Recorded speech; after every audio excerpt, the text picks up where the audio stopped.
नमस्कार मित्रांनो, स्वागत आहे तुम्हा सर्वांचं आमच्या आजच्या ढाकबैरीच्या दुसऱ्या भागात.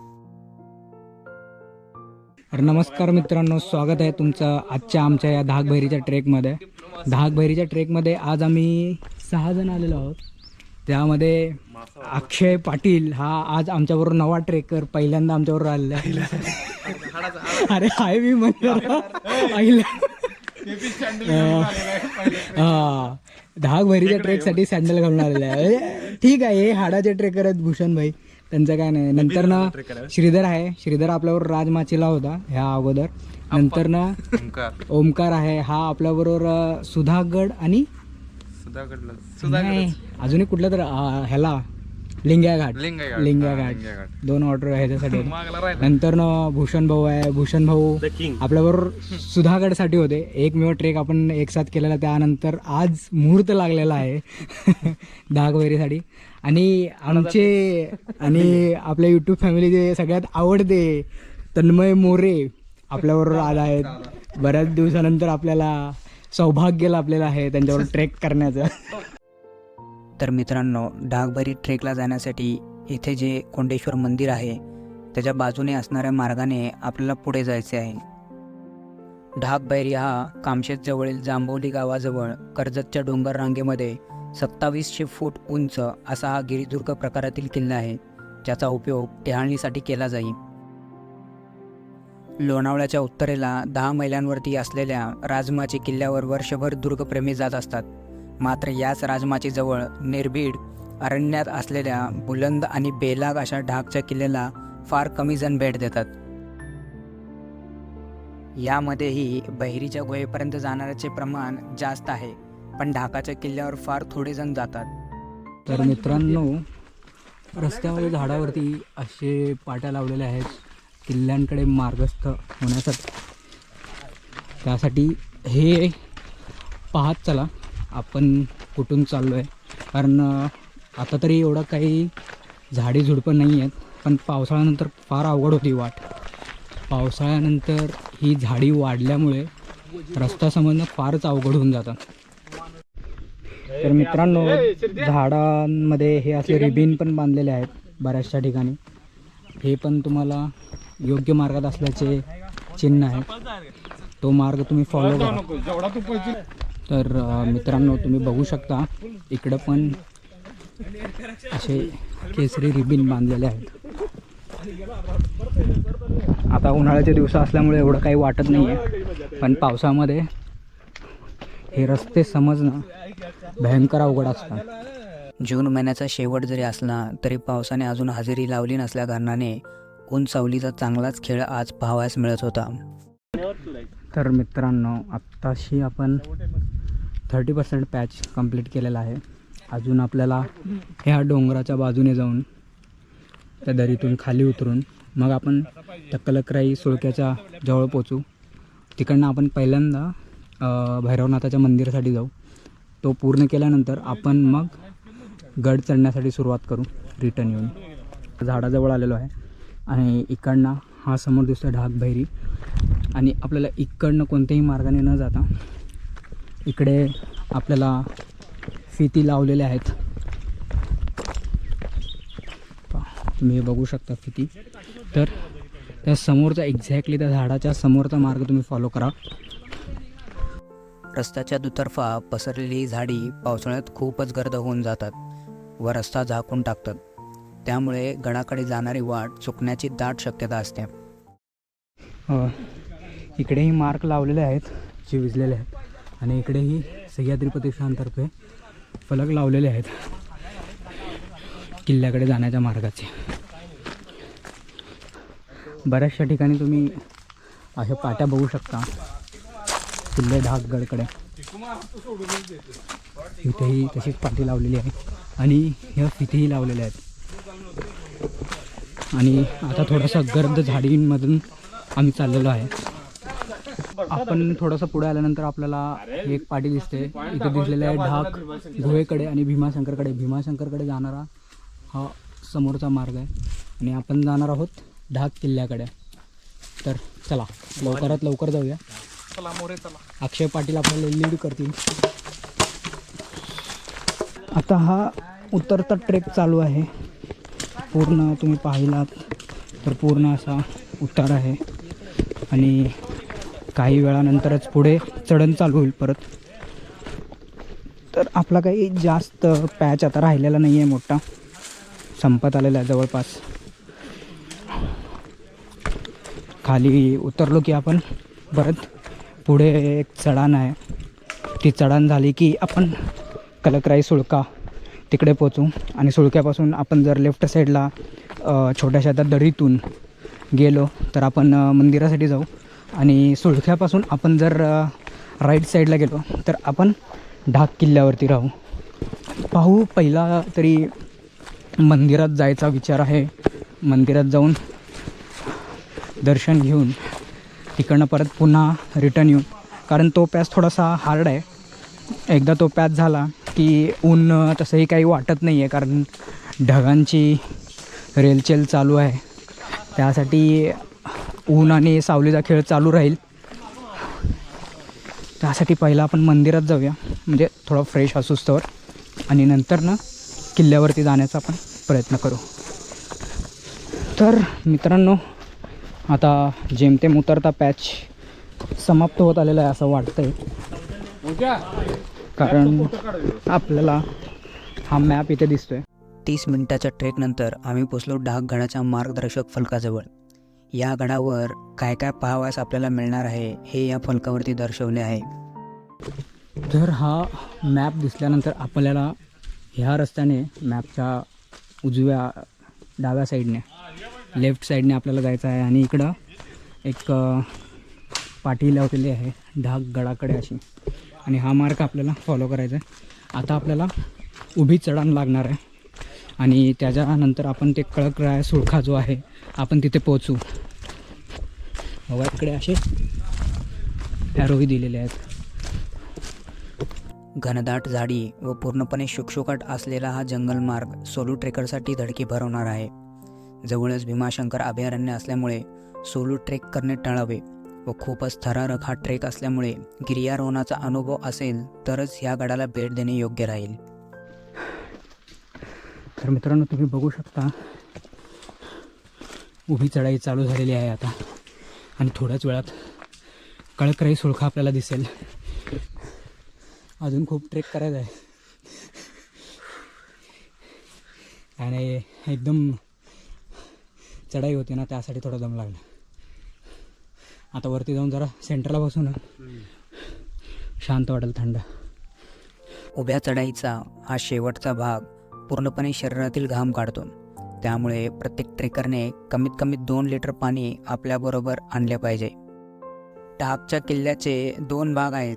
त्यात पहिला आहे बहिरीची गुहा व दुसरा आहे ढाकचा किल्ला. उतरताना कसली मज्जा येणार आहे इकडे. पूर्ण स्लोप आहे मित्रांनो.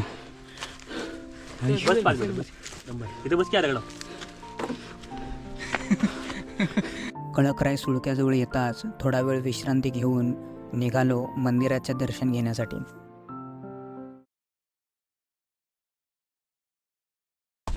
आणि खूपच स्लिपरी अशी वाट आहे. खूप सारे पालापाचोळा असल्यामुळं खूप स्लिपरी होते. कळकराई सुळक्या बाजूने खिंडीमधून जाणारी ही वाट मंदिरापर्यंत जाते व इथूनच पुढचा रॉक पॅच खूपच थरारक व खतरनाक असा आहे. त्यामुळे गिर्यारोहणाचा अनुभव असल्याशिवाय येथे येणे टाळावे. हळूहळू गडबड करू नको. ढाक किल्ल्यावरील कातळाच्या पोटात 3 लेणी खोदलेल्या आहेत. येथपर्यंत जाण्यासाठी अवघड कातळ टप्पा पार करावा लागतो.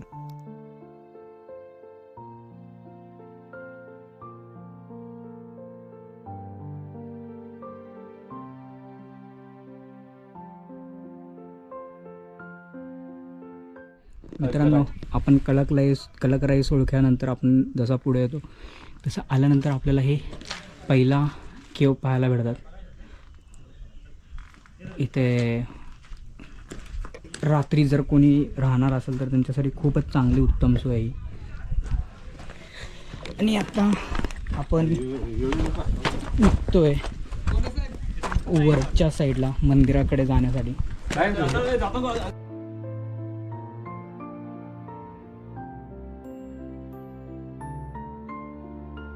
मार्गात असलेल्या रोपचा अथवा सळईचा आधार घेऊन पुढे जात राहावे.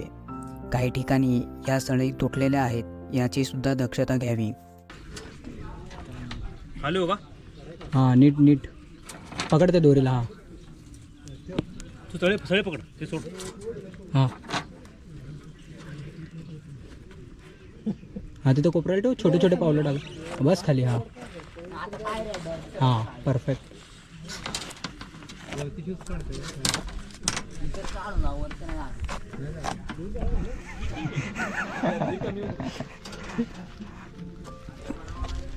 पकड पकड मला पकड वाटलंच तर बॅगेला. हरिहर व गोरखगड सारखे 80 डिग्रीमध्ये कातळात कोरलेल्या पायऱ्या या गडावरती देखील आपल्याला पाहावयास मिळतात. हा किल्ला फारसा परिचित नाही व गिर्यारोहणासाठी अवघड असल्यामुळे येथे येणे फारसे जण टाळतातही.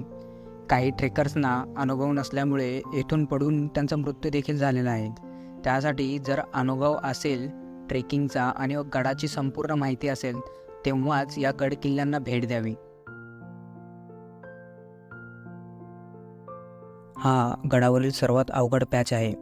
म्हणजे या बांबूवरून मंदिरात जाण्यासाठी करावी लागणारी कसरत खूपच थरारक आहे.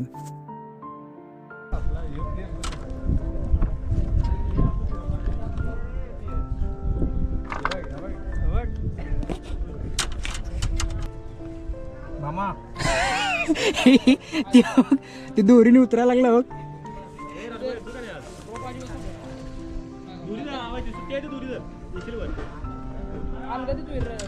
बहिरीच्या गुहेत बहिरीचा शेंदूर फासलेला दगड व 2 पाण्याच्या मोठ्या टाक्या आहेत व हे पाणी पिण्यायोग्यही आहे.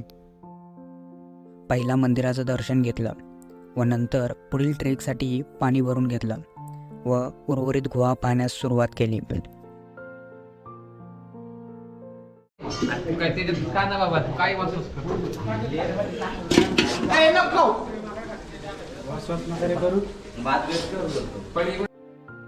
ग्रामस्थांचे दैवत असलेल्या या ठिकाणी ग्रामस्थ जेवण बनवून देवाला नैवेद्य दाखवतात व त्यामुळे स्वयंपाकांच्या वस्तू व प्राण्यांचे कातडे वगैरे येथील भाग दूषित बनवतात.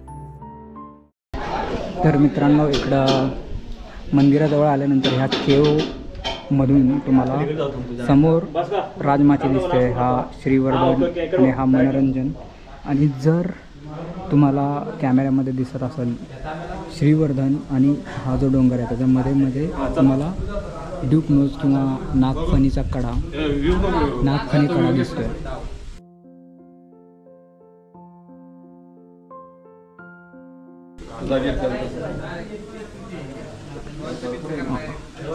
दोन डोंगरांच्या मध्ये दिसतोय नागफणी. मंदिराचे दर्शन घेऊन व गुहा पाहिल्यानंतर आता वेळ होती ती मंदिरातून परत खाली उतरण्याची. जेवढा थरारक अनुभव हा चढताना होता तेवढाच थरारक हा उतरताना अनुभव येतो. त्यामुळे उतरताना जास्त घाई न करता सुखरूप खाली उतरणे खूपच गरजेचे आहे.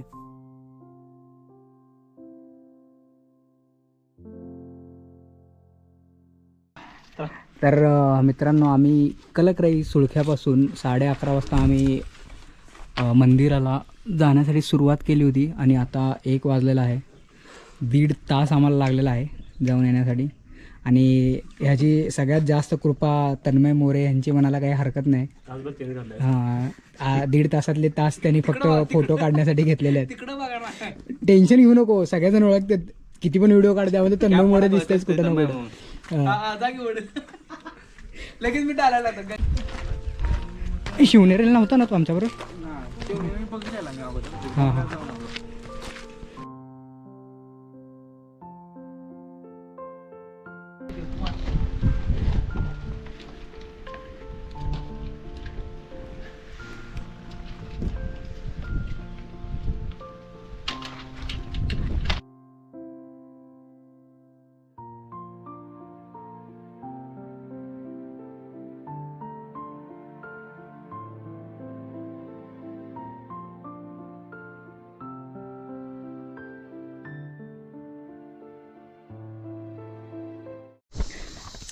तर मित्रांनो आम्ही आता कळकराई सुळक्याच्या तिकडे आलेलो आहे. आणि तैल बैलाला जाण्यासाठी वरती किल्ल्यावरती कुठनं रस्ता जातो आम्हालाही माहीत नाही. आम्ही ट्राय करतो आहे. हे एक खाचा दिसतात ना, ह्या पाय वाटेने आम्ही ट्राय करतो आहे. श्रीधर वरतीपर्यंत गेलेला आहे. इकडे 2 रस्ता आहेत. भूषण तिकडनं जाऊन आलेला आहे, त्याला तिकडे रस्ता भेटत नाही आहे. तर बघू हाच रस्ता आहे की नाही. तोच रस्ता आहे तो. पहिल्यांदाच ढाक किल्ल्यावर जात असल्याकारणाने कोणत्या मार्गाने जायचे हे समजणे फार कठीण होत होते व जशी पायवाट आपल्याला प्रत्येक गड किल्ल्यांवरती दिसते तितकी सोपी ही वाट दिसतही नव्हती.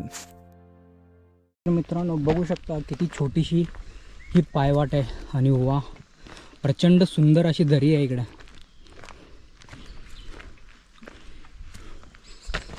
आणि खूपच अशी मळलेली वाट आहे ही.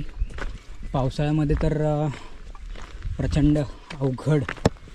पावसातील वाहणाऱ्या पाण्यामुळं हा रस्ता खूपच स्लिपरी असू शकतो. त्यासाठी पावसाळ्यात इकडे भेट द्यायला येऊच नका शक्यतो. तर मित्रांनो तुम्ही बघू शकता किती निसरडी वाट आहे. त्यासाठी पावसाळ्यात इकडं येऊ नका. गंभीरचा प्रश्नच येत नाही, करताच येत नाही. काय निसर्गापुढं कुणाची काहीच चालत नाही. किती जरी खंबीर डेअरिंग करा. नाही करायचं. ती गेली मगाशी त्यांचं डेअरिंग होतं म्हणायचं. तुम्ही बाबा मोठ्या घरचे. बोल की बंद कर म्हणणार. त्याला काहीतरी बोलायचं म्हणून त्याने बंद कर म्हणाला. शेलाच योग्य म्हणू हळूहळू उतराय. आणि चढताना काय वाटत नाही येते. काय नाही आम्ही आलो आहे ना, त्याला काय.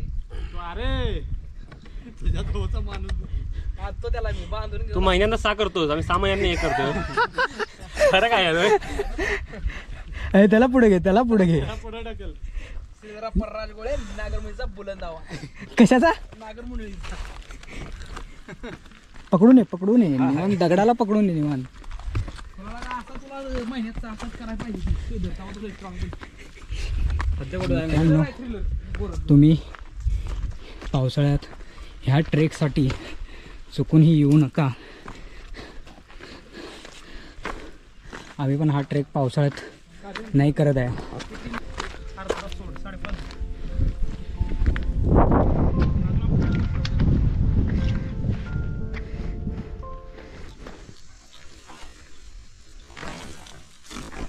सांभाळून.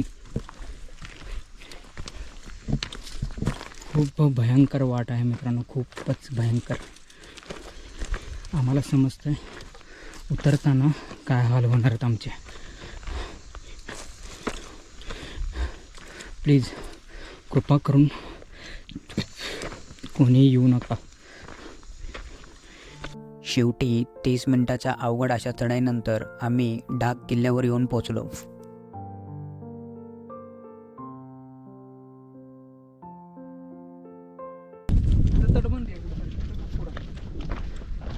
मोठा आहे गड तसा. हा एका टायमाला आपण एकच करायला पाहिजे नाही का. एकच आहे ह्यो. नाही आपण ते मंदिर पण केलं ना तिकडं, कुठलं ते खाली. बहिरी अहो गडाचा भाग आहे तो. हा गडाचा भाग आहे, पण तिकडं गेलं ना इकडं टाईम वाढून जातं असं. तर मित्रांनो गडावरील छोटीशी तटबंदी जी आता उद्ध्वस्त होत आलेली आहे जवळपास. गडाला येण्यासाठीचा रस्ता खूपच कठीण आहे. त्यासाठी फक्त हाडाच्या ट्रेकर्सनेच यावं, जो तो त्यांचा प्रश्न आहे. मी तर सजेस्ट करत नाही कोणाला.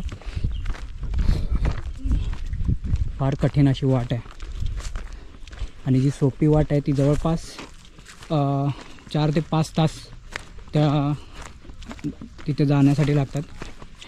ढाक गावातून तुम्हाला या गडासाठी यावं लागतं तिथे. तर हा आहे मित्रांनो ढाक गडावरचा पाण्याचा तलाव, जो की आता पूर्णपणे सुकलेला आहे.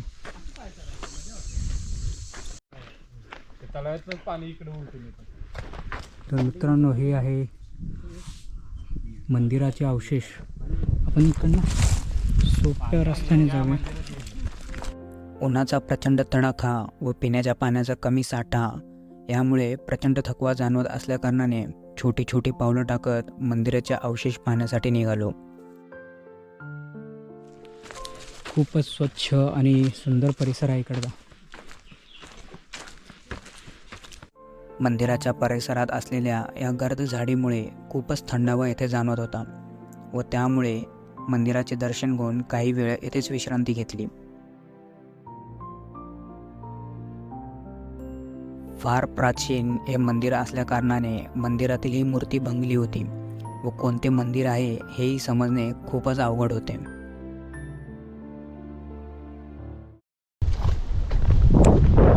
मंदिराचे अवशेष पाहिल्यानंतर त्याच्या पुढंच आहे इथे एक पाण्याचं टाकं.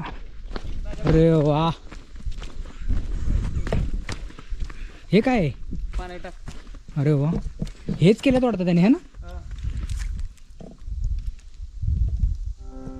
सकाळी 7 पासून दुपारच्या 2:30 वाजेपर्यंत उन्हात भटकंती केल्यामुळे फारच घामाघूम झालो होतो व गडावर भर उन्हात हा थंड पाण्याचा टाकं भेटल्यामुळे हातपाय धुण्याची प्रचंड इच्छा झाली. त्यामुळे किमान थकवा तरी निघून जाईल अशी आशा होती. तर मित्रांनो, सकाळी 6:30ला आम्ही घर सोडला धाकबैरीसाठी. मसाला अडकावलं का एकदम हे मोठं सरकवले. स्टीफ आहे ना जरा, हां स्टीफ आहे ना, म्हणजे चढ जास्त आहे ना, त्यासाठी अजून उतरायचं आपल्याला. लय टाईम होते मग तुला. आणि आता दुपारचे वाजलेले आहेत 2:45. पहिल्यांदा लेणी केल्या, आल्याला मंदिरामध्ये गेलो. त्यानंतर आता आम्ही ढाकगडावरती आलो. ढाकगडाचा रस्ता खूपच कठीण आहे, शॉर्टकट रस्ता. चल हळूहळू. आणि गड ही रसा मोठाच आहे फार. आता आमच्याकडचं पाणी संपलेलं आहे आणि जो काही बिस्किट वगैरे आम्ही आणलेले तेही संपत आलेले आहेत. म्हणजे फक्त 1-2 पुढे असतील बिस्किटच्या. त्यासाठी जर तुम्ही ढाकगडासाठी येणार असाल तर पाण्याचा, वेळेचा आणि खाण्याचा पुरेपूर बंदोबस्त करून या. कारण ढाक किल्ला बघण्यासाठी तुम्हाला फार वेळ लागतो. त्या लेणी पाहण्यासाठी तुम्हाला जास्त वेळ लागणार नाही, पण ढाकगड हा जरा मोठा आहे, त्यासाठी इकडे तुम्हाला टाईम लागेल. आणि तिथेच दरवाजा आहे. फायनली दरवाजाच्या जवळ आम्ही पोचलेलो आहे, कारण एनर्जी खूपच लो होत चाललेली आहे आता. हे आहे चौथरा इकडे.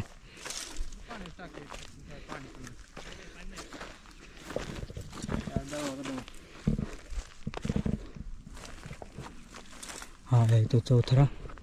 आणि इकडे आणखी एक पाण्याचं टाकं आहे, त्याच्यामध्ये पाणी नाही आहे, जसं ओंकारने आत्ता सांगितलं. दोन्ही टाक्या पूर्णपणे सुकलेल्या आहेत, छोट्या छोट्या. तर आता आपण जाऊ किल्ल्याचा मुख्य दरवाजा.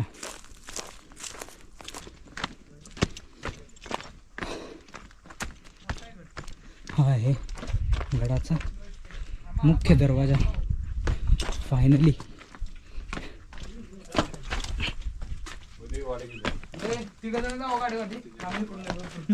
गाडी घेऊन हे वाट आहेत की पुढं सांगायचं तुला. पुढं काय करायचं? हा, पुढं काय करायचं? गावाकडे जाणार असलं ढाकगाव. डागाव इकडं आहे, इकडं आहे.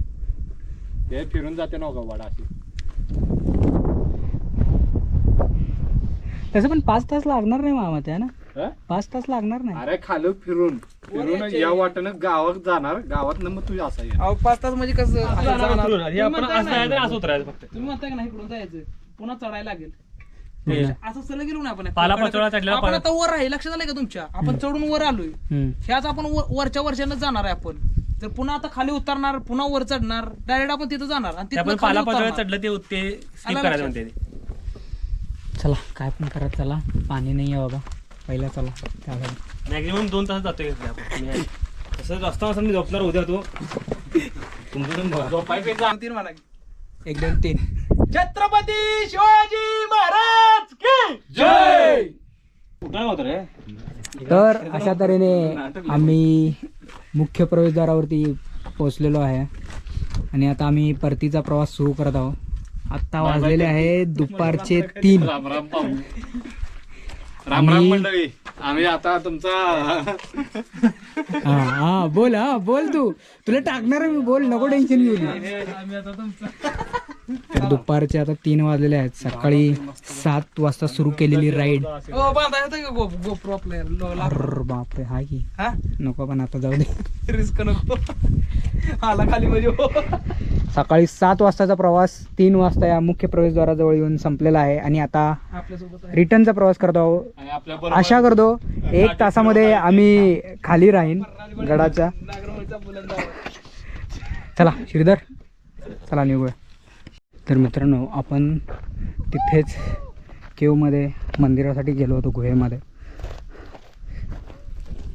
तर आपण एक्झॅक्टली त्याच्या वरती आहोत आता. उतरण्याची वाट, ही गडावरून जी अवघड वाट आहे ती खरंच खूप अवघड आहे. पाहूया किती वेळ आपल्याला लागतो त्या वाटेवरून. एक जो सोपा मार्ग आहे असं सांगितलं जातं की ढाक गावातून आहे, तिथून आपल्याला 6 तास मॅक्झिमम लागतात ट्रेकसाठी या गडावरती यायला इथे. कारण तो पूर्ण जंगलवाट आहे, पूर्ण फिरून यावं लागतं आपल्याला. आमच्याकडील पाण्याचा साठा संपल्यामुळे एनर्जी फार स्लो झाली होती. कधी खाली उतरून कोंडेश्वर मंदिर गाठू असे वाटत होते.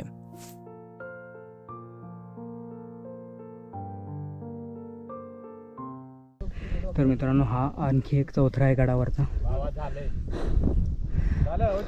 आणि तिथं समोर तुम्हाला दिसतंय ते आहे दारू कोठार. तर मित्रांनो, आता आम्ही आलेलो आहे गडाच्या का टोकापर्यंत, जिथे ध्वज फडकवला गेलेला आहे मस्त मोठा. आणि हा गडावरचा सगळ्यात उंच पॉईंट आहे. जर तुम्ही बघाल तर समोरच्या बरोबरीने. आणि दरवाजा होता, आपण तिकडच्या साईडला गेलो होतो दरवाजाला. असं आपण फिरून इकडे एक थांबलो आणि तिकडनं याच रस्त्याने आपण वर आलो. आणि हा आपला भगवा ध्वज. हा ध्वज आपण कोंडेश्वर मंदिरापासूनही पाहू शकतो.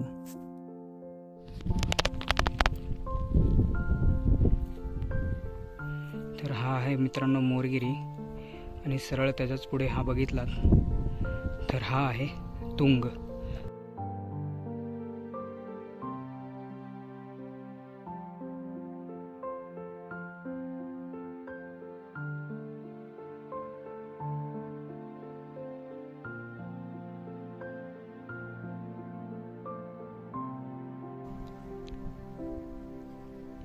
गड फिरून झाल्यावर ज्याची आम्ही सर्वजण आतुरतेने वाट पाहत होतो ती वेळ आली होती, म्हणजे प्रवास परतीचा. तर मित्रांनो, आम्ही आलो होतो ढाक किल्ल्यासाठी. तर ही जी वाट दिसते तुम्हाला, ही छोटीशी मळलेली वाट आणि इकडनं पूर्ण खाली दरी आहे. तुम्ही पाहू शकता खूप जंगल आणि मोठमोठ्या दऱ्या आहेत. तर मी सगळ्यांना एकच रिक्वेस्ट करेन, जर तुम्ही ढाक किल्ल्यासाठी येणार असाल तर सेफली या. आत्ता वाजलेले आहेत 6 ऑलमोस्ट. आणि आत्ता आम्ही पोचलेलो आहे त्याकर मंदिरमध्ये, जिथून आपण ट्रेक चालू केला होता. आणि हा आहे समोर श्रीधर, तन्मय मोरे आणि इकडं भूषण. अय भूषण,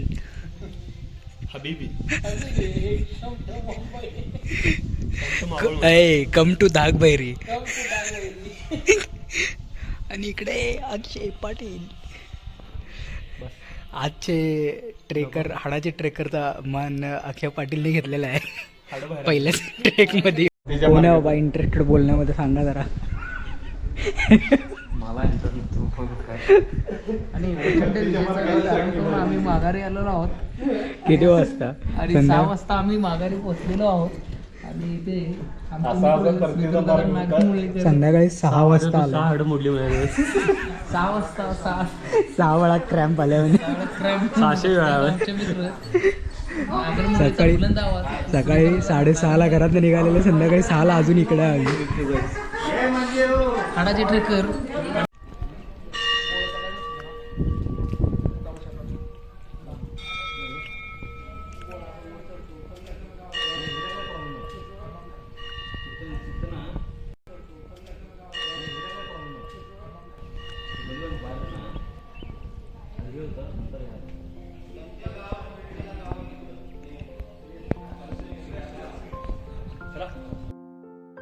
परतीच्या प्रवासातील हा सूर्यास्त खूपच सुखद आठवणी आम्हाला देऊन निघाला होता.